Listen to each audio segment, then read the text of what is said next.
Thank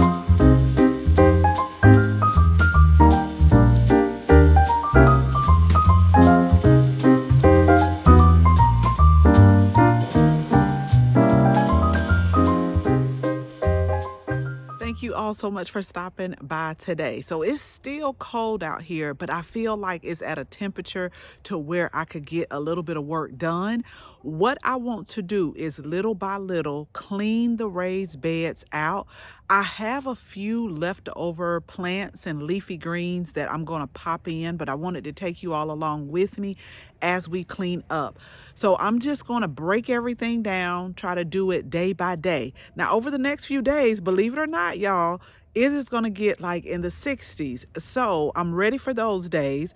But I know again in January and February it's really going to be cold. So I just want to clean up some of the things, just clean the stems of some of the frost damage items, and pop in some of the leftover plants until we start gearing up for spring. I'm going to put a picture up here of what this looked like a few weeks ago. What I will tell you is we harvested so much tatsoi off of this. But some of the snapdragons, believe it or not, this is what I say about microclimates.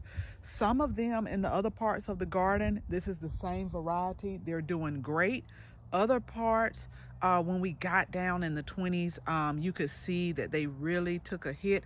I'm just going to try to cut some of it back and see, will they come back? Will they bounce back? Snapdragons are a cool weather flower. Last year, we had them to go all throughout the winter, even when we got down to 13 degrees. But again, sometimes that can be the variety that you have, the placement that you have it in.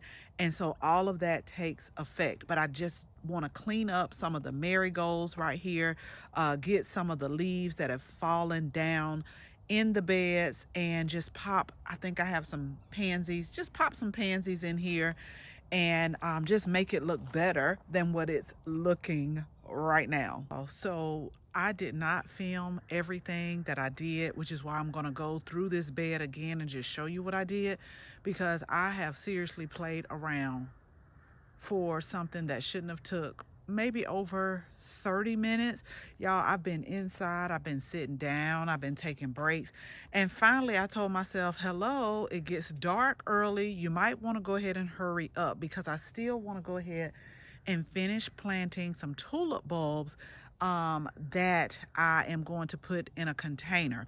But let's go ahead, let's talk about what we did to this bed, and then also what I'm going to do as the months continue to go around. Okay, so we cleaned this area up. If you're catching the middle, go back to the beginning. This is where we had the marigolds. Marigolds are annuals, but what I will tell you is I'm pretty sure we're going to have some volunteer marigolds, because I did see some marigold seeds in the soil. That's totally okay with me. And so right here we had some Savannah mustards. We still got about 6 left over, so we just popped 3 right here.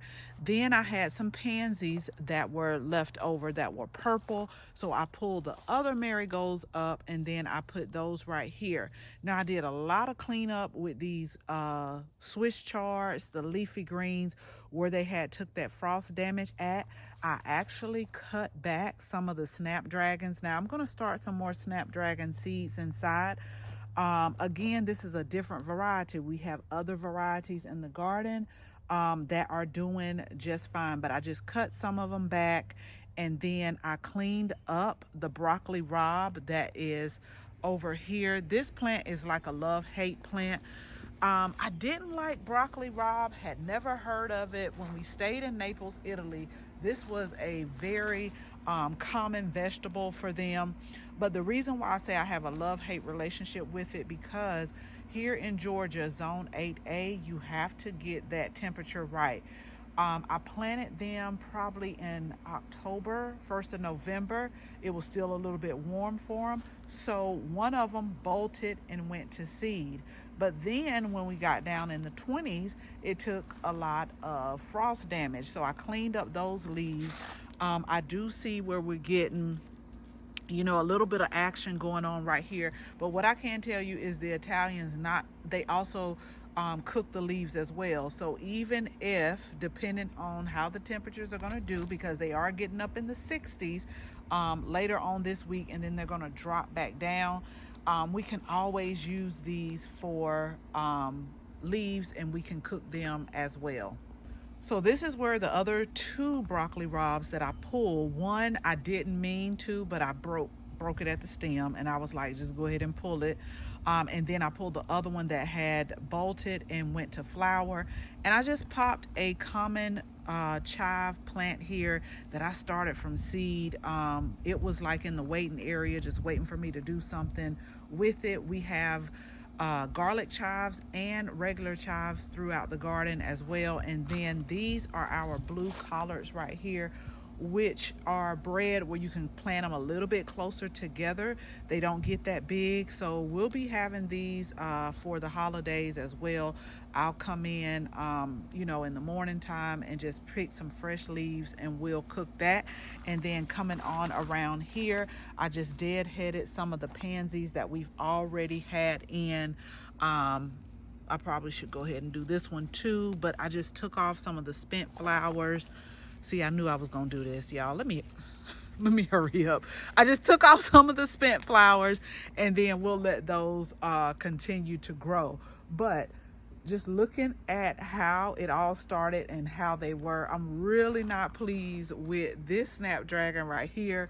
And I may end up just pulling them and putting some other things right here, but I may just let it stay in here because the whole plant didn't take damage. But y'all know me, it's something about the way the garden looks. I like for everything to just look nice and neat and tidy and healthy. So again, I had to remind myself it is about to get dark. I probably got 1 more hour before it gets dark, so I want to go ahead and get the container, put the tulip bulbs in there. I'll just probably sit it somewhere where it'll get, you know, some sun, and just water it sparingly throughout the winter. And then in springtime they'll emerge, and then I'll move the container where I want to. I have tulips that are purple, that are pink, some that are like a rose color, just all different type of tulips. But I was trying to wait because of the fluctuation in temperatures. But for me to stay on task, I'm just going to go ahead and start planting those,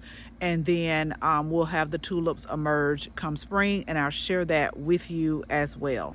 Okay, y'all, so that's cleanup part 1 for today. Remember, we're not going to overwhelm ourselves. A lot of things slow down during the winter. I'm just going to take maybe 1 or 2 beds every day, every other day. And we're just going to clean them up. All of the things that have gotten damaged or are annuals that are frost sensitive, we're just cleaning those up. Eventually we'll start cutting some things back, but make sure you hit the subscribe button because I want to take y'all throughout the whole journey. So that way, when spring comes, believe it or not, it'll be here before you know it. When spring comes, then we'll be ready to get growing again. Okay, so as always, thank you all so much for watching this video. Make sure you share this video with your family and your friends. And if you're not a subscriber, go ahead, tap the subscribe button. Make sure you tap the bell so that you can receive notification each and every time we upload a new video. Again, thank you all so much for watching. And until the next video, bye-bye.